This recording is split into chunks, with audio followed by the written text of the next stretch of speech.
اس کو اگر 100 دفعہ کوئی شخص پڑھ لے، اچھا، لا حول ولا قوت الا باللہ، صحیح صحیح، لیکن پڑھنا کیسے ہے؟ پڑھنا اس طرح نہیں ہے کہ آپ بس پڑھتے جائیں. یہ ہے کیا؟ لا حول ولا قوت الا باللہ اصل میں کیا ہے؟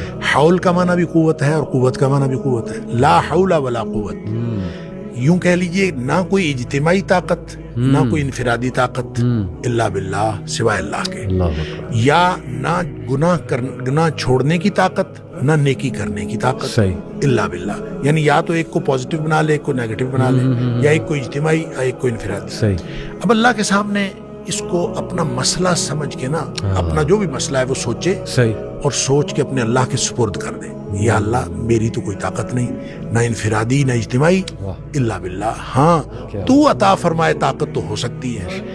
یوں میں اس کو کہتا ہوں یہ بے بسی کا کلمہ ہے. بے بس آدمی اپنے اللہ کے سامنے بے بسی کا اظہار کرے اس کلمے کے ذریعے. صحیح صحیح، تو پھر یہ نبی پاک صلی اللہ علیہ وسلم نے فرمایا، جس شخص نے کہا تھا نا مجھے وسوسے آتے ہیں، جی، آپ نے فرمایا لا حول ولا قوت الا باللہ پڑھا کر، تیرے وسوسے بھی ختم ہو جائیں گے اور اس کے علاوہ اللہ تعالیٰ تیرے 100 مسئلے حل کر دے گا. واہ واہ، آپ اندازہ کریں، آپ اندازہ کریں ایک شخص کے 100 مسئلے ہوتے نہیں ہیں. صحیح.